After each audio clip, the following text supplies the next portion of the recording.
Hello, my name is Leonard Scarcella. I am the mayor of Stafford. I have been your mayor for more than the past 50 years. I'm making a speech this afternoon to you and an appeal that I never anticipated I would make.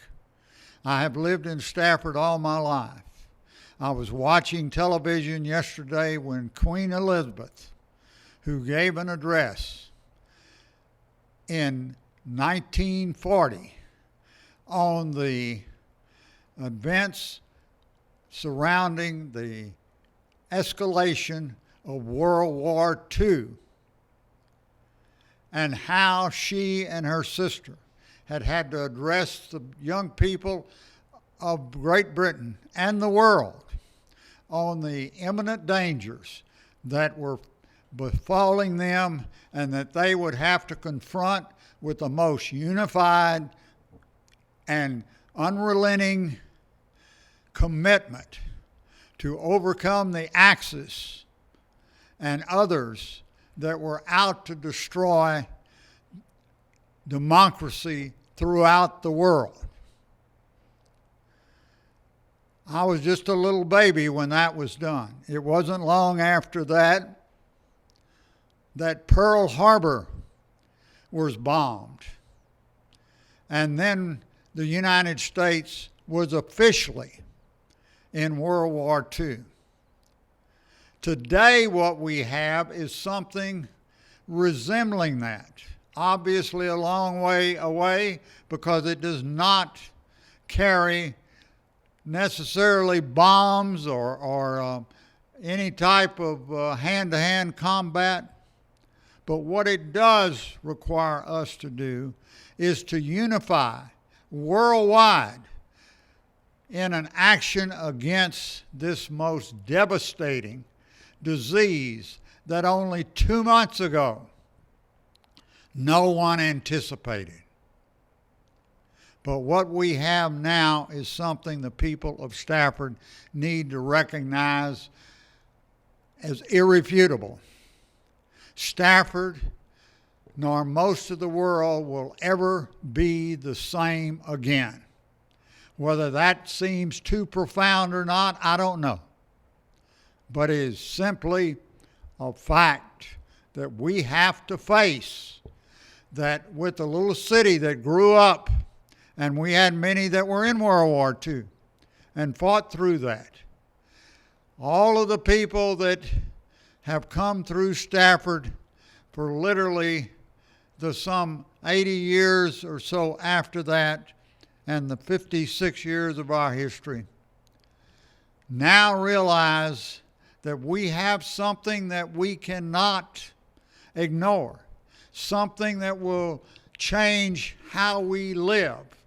All you have to do is think about, I want to go to the restaurant and get a hamburger.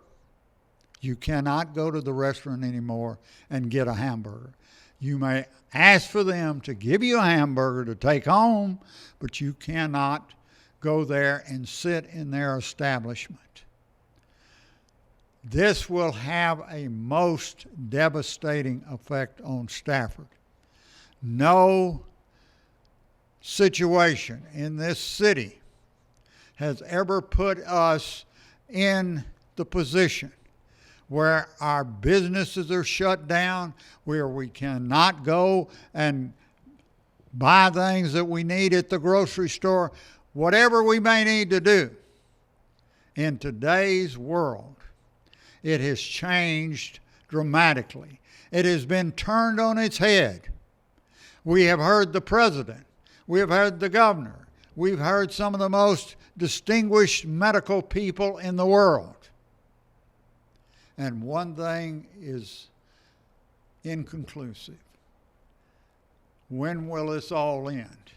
One thing is without any question. One thing that we must all keep in mind, regardless how long it lasts, a few weeks, a few months, a few years, hopefully not that long, but whatever it is, we've got to endure. We've got to continue. We've got to do what it takes to make this city what got us to be one of the most fiscally responsible and strongest financial cities in the United States. And I spoke with a reporter from MSNBC on that very subject Saturday afternoon.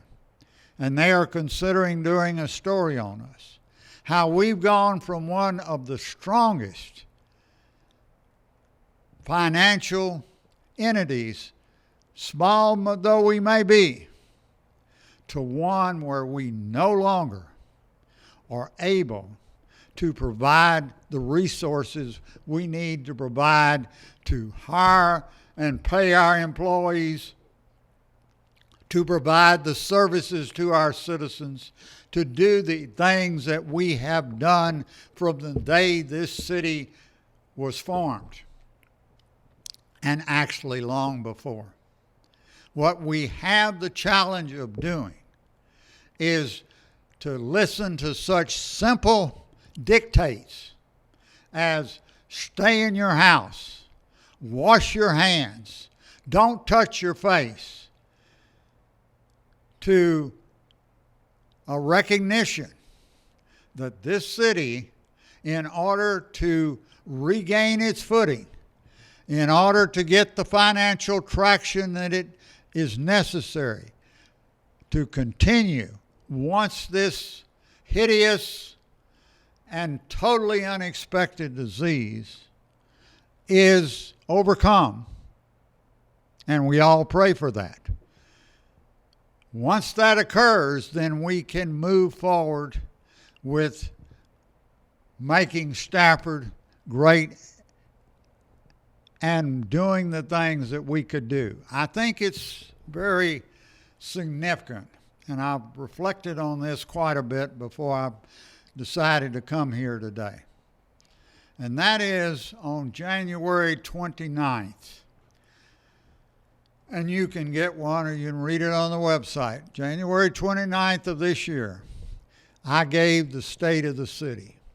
I labored over that to make sure that every word, every comma was true and accurate, and the people of this city could take great confidence in it. And yet here we are, 2.5 months later, and much of what I said in that speech no longer has any relevance, no longer has any truth. But what I did say in there is that we've got to work to control and recognize what we're confronted with. I don't have to stand here and tell you what those challenges are. You've heard them more than you wanted to hear them. You hear them every night. You hear them in the morning. You can't turn your TV on, your radio, or watch anything on an iPad or whatever else without getting as much information and more than you can conceivably digest. But the thing we have to remember in Stafford and have to be resolute in pursuing, this city has come a very long way against some very tall odds in some instances. And we want to continue on an upward path. But sometimes before you can go to the next challenge, you've got to face this one and overcome it. And that's where we are right now. Are we ready to face the challenge that is confronting us with this coronavirus and pandemic and get back to where we were, whenever that may be? Or are we going to capitulate? Or are we going to simply say, well, this is too tough? The people of Stafford have never bowed to a challenge. And you can look in and listen to some of the things we have achieved, even if you've only been here a little while. But what you need to keep in mind, that what we are facing at this time will test the mettle of all of us. It will put us to a position that nobody wants to even reflect on, but that we cannot ignore.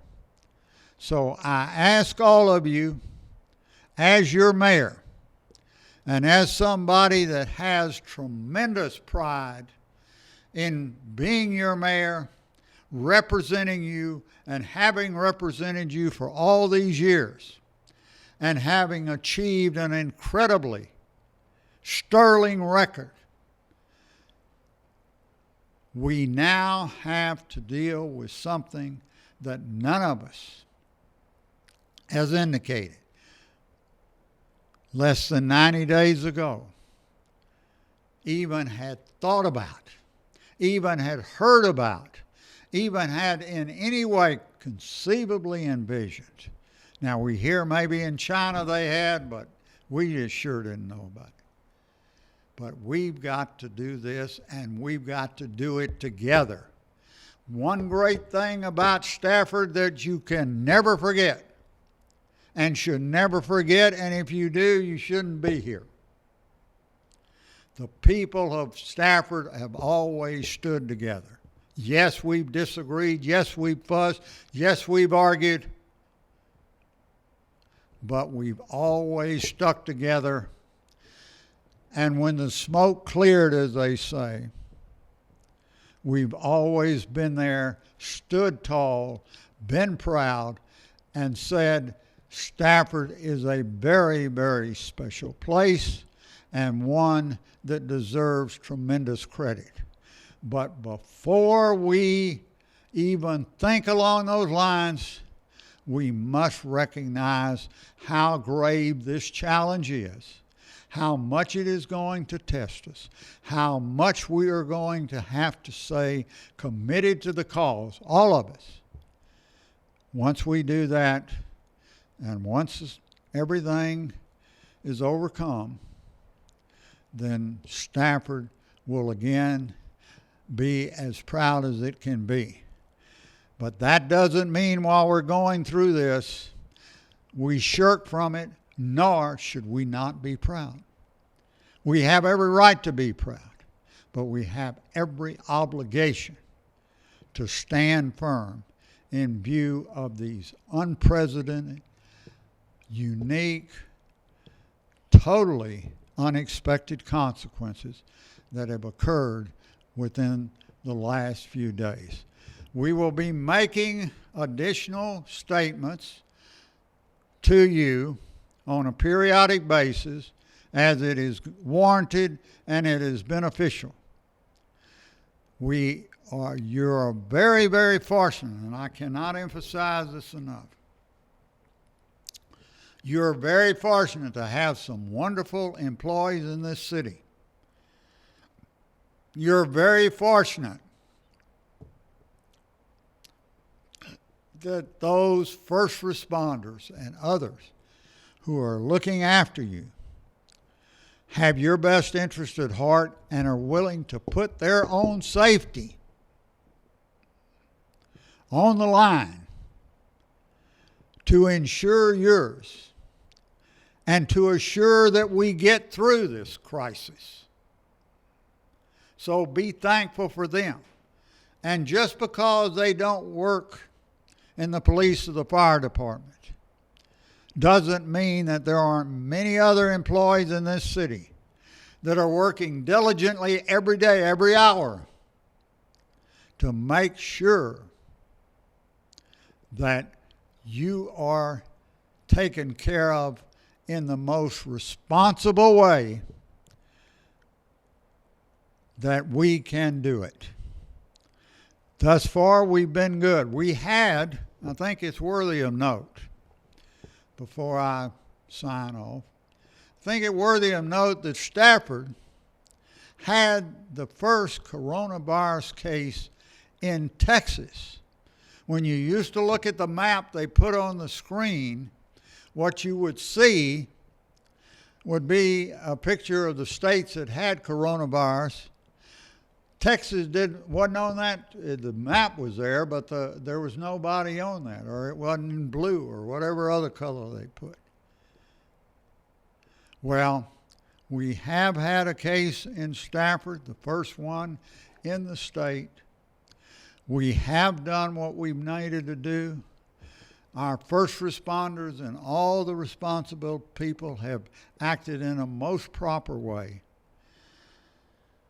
But whatever it takes, we've got to stand together, united, do the little simple things that seem so maybe innocuous, but are so critical to make certain that Stafford gets back to on its feet in a way that we are most comfortable. Thank you very much.